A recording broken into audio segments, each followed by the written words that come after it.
Tu veux une vie sans fausse note Eh ben, je vais te le montrer. Une vie sans fausse note, c'est ça. Il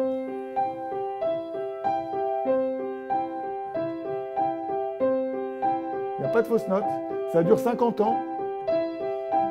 Il y a des gens qui arrivent très bien. Hein.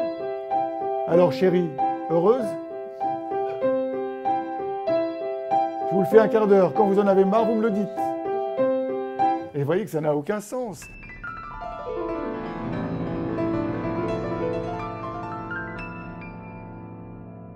Comme on a compris que les fausses notes nous agrandissent, le fait d'oser, ma vie va être grandiose. Autrement, eh ben on voit bien, pour beaucoup de gens, leur vie est étroite, elle se place dans l'étroitesse, dans la peur, dans une forme de renoncement. Et c'est le cas de beaucoup de gens, finalement, une sorte de résignation de ce qui est là, et donc ça mène à des vies tristes. Et on met sur les tombes regrets éternels. Mais je crois que quand on ne vit pas la vie, il y a de quoi le regretter éternellement.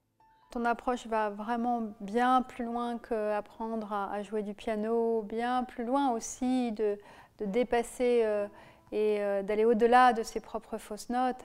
Elle va aussi chercher quelque chose de plus profond en soi. Oui, en fait, je dirais qu'elle va chercher la lampe. C'est juste extraordinaire, comme une sorte de déclic, voilà, tout simplement, de changement de paradigme. Nous allons utiliser des outils très puissants. C'est indéfinissable. Il y a à la fois de la profondeur et de la légèreté. Il y a à la fois de la joie et parfois une émotion qui touche et qui peut nous faire venir les larmes. Ce qui est bouleversant, c'est quand justement ces personnes qui n'ont jamais joué de leur vie, qui parfois démarrent l'aventure avec la croyance qu'elles sont incapables de jouer, de faire de la musique, et qui, en quelques minutes, jouent. Et sont donc au bord de l'évanouissement, en larmes, et là elles disent « j'imaginais pas que j'étais capable, j'imaginais pas qu'il y avait des si belles choses en moi, j'imaginais pas que j'étais musicienne, que j'étais capable de beauté ». C'est d'autant plus évident sur un clavier parce que finalement les personnes commencent à improviser, mais finalement en reliance avec leur cœur.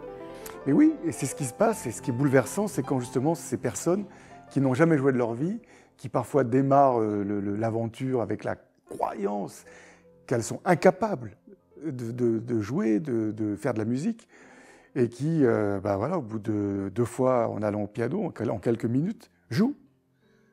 Ton approche s'adresse à des personnes qui n'y connaissent rien, mais est-ce qu'elle s'adresse également à des personnes plus averties? Mais oui, bien sûr, parce que c'est les concertistes, j'en reçois beaucoup, voilà, des professionnels, des musiciens d'orchestre symphonique, des profs aussi, des professeurs, qui viennent à la fois pour recevoir des outils pédagogiques, ça c'est très important, ça change leur vie, c'est-à-dire que c'est des clés pour improviser, c'est des clés voilà, où enfin je peux lâcher, jouer, j'ai plus peur de la fausse note.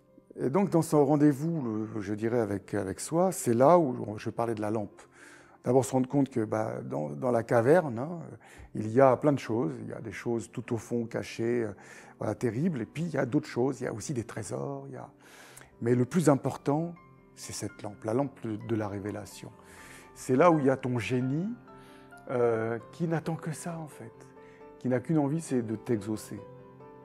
Et lorsque cette rencontre, lorsque la lampe est trouvée, et c'est tout le travail que nous faisons, c'est tout le travail d'accompagner les personnes à trouver finalement leur lampe, de s'éclairer elles-mêmes et aussi du coup d'éclairer les autres.